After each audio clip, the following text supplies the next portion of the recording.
दोस्तों आपको इंटरनेट पर कई सारे वीडियोस और पोस्ट मिल जाएंगे जिनमें ये क्लेम किया जाता है कि 5G नेटवर्क आने की वजह से बर्ड्स की पॉपुलेशन धीरे धीरे खत्म हो रही है। यहाँ तक कि इस पर एक फिल्म भी बन चुकी है। इतना ही नहीं, इनमें ये भी क्लेम किया जाता है कि मोबाइल रेडिएशन की वजह से इंसानों पर भी बुरा असर पड़ता है। यहाँ तक कि इसे कैंसर से भी जोड़ा जाता है, यानी कि अगर आप ज़्यादा मोबाइल यूज़ करोगे तो आपको कैंसर हो सकता है। पर यहाँ पर सवाल ये उठता है कि आखिर इनमें कितनी सच्चाई है। क्या सच में मोबाइल का और 5G नेटवर्क या रेडिएशन का आपस में कोई कनेक्शन है? तो आइए जानते हैं इस पूरी सच्चाई को आज के इस वीडियो में। दोस्तों, इससे पहले कि हम अपने मेन टॉपिक पर आएँ, पहले ये जान लेते हैं कि मोबाइल और मोबाइल टावर के बीच में कम्युनिकेशन कैसे होता है। दरअसल ये दोनों कम्युनिकेट करने के लिए रेडियो वेव्स का इस्तेमाल करते हैं। रेडियो वेव्स एक तरह की इलेक्ट्रोमैग्नेटिक वेव्स होती हैं। अगर आपको वेव्स के बारे में नहीं पता, तो जब आप कोई पत्थर पानी में फेंकते हो तो वहाँ पर आपको कुछ इस तरह का पैटर्न दिखता होगा, कभी पानी ऊपर तो कभी पानी नीचे। यही है वेव्स। बस इन दोनों में फ़र्क इतना है कि ये वेव्स पानी से बनी है और वो वेव इलेक्ट्रिक और मैग्नेटिक फील्ड से मिलकर बनती हैं। अगर मैं आपको बेसिकली समझाऊं कि इलेक्ट्रोमैग्नेटिक वेव्स क्या होती है, तो ये एक जरिया है एनर्जी को एक जगह से दूसरी जगह तक ले जाने का। अगर मैं आपको इलेक्ट्रोमैग्नेटिक वेव्स का एग्जांपल दूं, तो इसका सबसे बेस्ट एग्जांपल होगा लाइट। लाइट भी एक इलेक्ट्रोमैग्नेटिक वेव्स है। हाँ, अब आगे बढ़ने से पहले मैं आपको बता दूं कि आगे जब भी मैं EM वेव्स बोलूँगा, इसका मतलब होगा इलेक्ट्रोमैग्नेटिक वेव्स। दोस्तों, EM वेव्स कई टाइप की होती है, ये डिपेंड करता है उनकी फ्रीक्वेंसी पर। अब आइए पहले ये जानते हैं कि आखिर ये फ्रीक्वेंसी क्या होता है। अब आप मेरे इस हाथ को ध्यान से देखिए। अब मैं इस हाथ को एक बार ये ऊपर गया और ये ऊपर आया, इसका मतलब एक सर्कल कंप्लीट हुआ। अब मान लो कि ये हाथ 1 सेकंड में 2 बार ऊपर नीचे करता है, इसका मतलब इस हाथ के मूव होने की फ्रीक्वेंसी हो गई 2। अगर मैं इस हाथ को 1 सेकंड में 3 बार ऊपर नीचे करूँ तो इसकी फ्रीक्वेंसी हो गई 3। कुछ इसी तरह से वेव्स में भी होता है। अब आप अपने स्क्रीन पर देख रहे हो, वो एक वेव है। अब ये वेव यहाँ से स्टार्ट होकर यहाँ तक जाती है। ये पूरा एक वेव का साइकिल है। इस पूरे साइकिल को एक वेव कहा जाता है।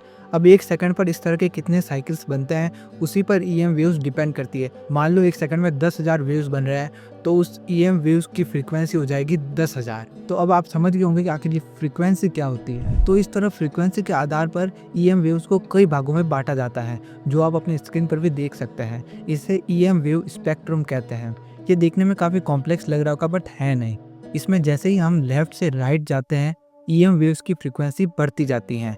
सबसे कम फ्रीक्वेंसी वाले EM वेव्स होती है रेडियो वेव्स, जो हमारे मोबाइल फ़ोन्स में भी यूज़ होती है। उससे हम और राइट पे जाएंगे तो फिर आती है माइक्रोवेव, जो हमारे नॉर्मली घरों में माइक्रोवेव ओवंस होते हैं उनमें यूज़ होती है। इसके बाद आती है इंफ्रारेड वेव्स, उसके बाद विजिबल लाइट जो हमें दिखाई देती हैं।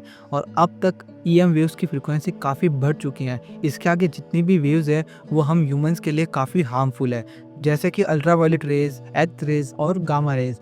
इन तीनों को आयोनाइजेशन वेव्स भी बोला जाता है, क्योंकि ये इतनी ज़्यादा पावरफुल होती हैं कि ये किसी मॉलिक्यूल यानी अणु के केमिकल बॉन्ड्स को भी तोड़ सकती हैं।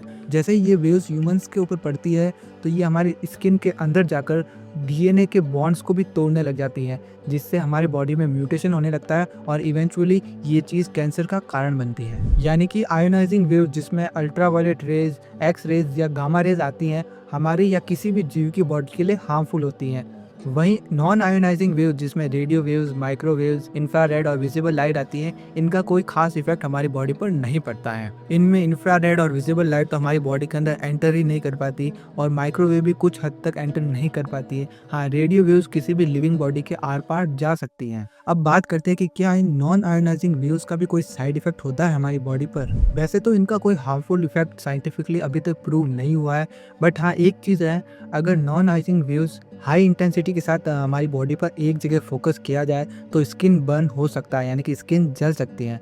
बट ऐसा बहुत हाई इंटेंसिटी वेव्स के केस में ही होता है। नॉर्मली जो जनरली फ़ोन्स में यूज़ होती है उसमें ऐसा कुछ नहीं होता है। अब आप लोगों के मन में एक सवाल ज़रूर आ रहा होगा कि जब आयोनाइजिंग वेव हमारी बॉडी से पास होती है तो हमारे DNA के केमिकल बॉन्ड्स को ही तोड़ देती है। वहीं नॉन आयोनाइजिंग वेव्स जिनमें रेडियो वेव्स भी शामिल है, वो हमारी बॉडी से पास होती है तो कोई इफेक्ट नहीं दिखता। इसका क्या कारण है? तो दोस्तों, ये सब खेल है फ्रीक्वेंसी का।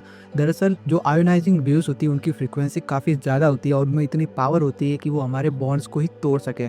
वही नॉन आयोनाइजिंग वेव्स की फ्रीक्वेंसी सबसे कम होती है, उनमें इतनी पावर ही नहीं होती वो हमारे बॉडी के केमिकल बॉन्ड्स को तोड़ सके, इसलिए वो नॉर्मली हमारी बॉडी के आर पार हो जाती है। रेडियो वेव्स की फ्रीक्वेंसी या ये कहूँ कि पावर नॉर्मल विजिबल लाइट से भी ज़्यादा होती है। यानी कि जिस फ़ोन की स्क्रीन से आप ये वीडियो देख रहे हो, उस स्क्रीन की लाइट भी ज़्यादा फ्रीक्वेंसी रखती है कंपेयर टू रेडियो वेव्स। और अगर रेडियो वेव्स हार्मफुल है तो फ़ोन की स्क्रीन तो और भी ज़्यादा हार्मफुल हो गई। लेकिन आज तक ऐसी कोई सीरियस प्रॉब्लम जैसे कैंसर वगैरह देखने को नहीं मिली है फ़ोन की स्क्रीन से आने वाली विजिबल लाइट की वजह से। ऑब्वियसली मोबाइल फ़ोन से मेंटल इश्यूज़ होते हैं, लेकिन उसका कारण मोबाइल से आने वाली रे नहीं बल्कि मोबाइल का एडिक्शन है। तो अब तक आप ये समझ चुके होंगे कि रेडियो वेव्स का कोई हार्मफुल इफेक्ट साइंटिफिकली अभी तक प्रूव नहीं हुआ है। और रही बात 5G की और बर्ड्स के पॉपुलेशन में कमी होने की, तो ये बात भी बिल्कुल बकवास है। साइंटिफिकली कोई भी ऐसा एविडेंस नहीं मिला है जिससे 5G नेटवर्क या मोबाइल रेडिएशन की वजह से बर्ड्स की पॉपुलेशन में कमी आ सके। अगर हम थोड़ा रिसर्च करने की कोशिश करें और ChatGPT से जाके पूछे कि टॉप 10 ऐसे फैक्टर्स कौन से जिसकी वजह से बर्ड्स की पॉपुलेशन में कमी आ रही है, तो आप देख सकते हैं टॉप 10 में कहीं भी 5G या फिर मोबाइल रेडिएशन का नाम नहीं है। इसके अलावा अगर आप विकिपीडिया पे भी जाके पढ़े तो भी आपको सेम टू सेम चीज़ मिलेगी, वहाँ पे भी ऐसा कोई नामो निशान 5G का नहीं मिलने वाला आपको। इस तरह की अफवाहें लोगों की सिंपैथी लेके व्यूज़ और लाइक्स पाने का एक तरीका है और कुछ नहीं। बट हाँ दोस्तों, ये बात सही है कि बर्ड्स की पॉपुलेशन में ज़रूर से कमी आई है। बट आखिर इसका कारण क्या है, चलिए इसे जानते हैं। दोस्तों, इसके पीछे सबसे बड़ा रीज़न है लॉस इन हैबिटेट, यानी कि बर्ड्स के रहने की जगह का नुकसान। बढ़ते हुए शहरीकरण की वजह से जंगलों को लगातार काटा जा रहा है, जिससे पक्षियों के रहने की जगह का लगातार नुकसान हो रहा है। इसके अलावा खेती भी एक मेजर फैक्टर है बर्ड्स की पॉपुलेशन में कमी आने का। दरअसल किसान जो पेस्टिसाइड अपने खेतों में यूज़ करते हैं ताकि फसलों में छोटे छोटे कीट ना आए, उसी वजह से कीटों की संख्या में भारी कमी आई है। और हम सब जानते हैं कि ये कीट ही जो पक्षी होते हैं उनका मेन भोजन होता है। और अब जब कीटों की संख्या में ही कमी आई है तो ये जाहिर सी बात है कि पक्षियों को खाने में भी कमी आई होगी, और यही वजह है कि पक्षियों की जनसंख्या में भारी गिरावट आई है। इसके अलावा और भी कई मेजर फैक्टर है, जैसे कि क्लाइमेट चेंज, हंटिंग, पॉल्यूशन वगैरह और भी काफ़ी चीज़ें हैं जिनकी वजह से बर्ड्स की पॉपुलेशन में कमी आ रही है। लेकिन अब सवाल आता है कि इन सबका सॉल्यूशन क्या है, कैसे इन प्रॉब्लम्स को ठीक किया जा सकता है। सबसे पहले तो पेस्टिसाइड के यूज़ को पूरी तरह बंद करना होगा और ऑर्गेनिक फार्मिंग को प्रमोट करना होगा। शहरों में जगह जगह पार्क्स बनाने होंगे और उन पार्क्स में बर्ड्स के रहने खाने पीने की व्यवस्था करनी होगी। इसके अलावा पक्षियों के शिकार और व्यापार पर भी सख्त कानून बनाने होंगे, और जो पक्षी विलुप्त होने की कगार पर है उन्हें संरक्षित प्रजाति में जोड़ना होगा। अगर हम इन सब सॉल्यूशंस को अपनाते हैं तो बर्ड्स की पॉपुलेशन में जो गिरावट आई है उसे रोका जा सकता है और हमारे एनवायरनमेंट को और ज़्यादा बैलेंस और हेल्दी बनाया जा सकता है। धन्यवाद।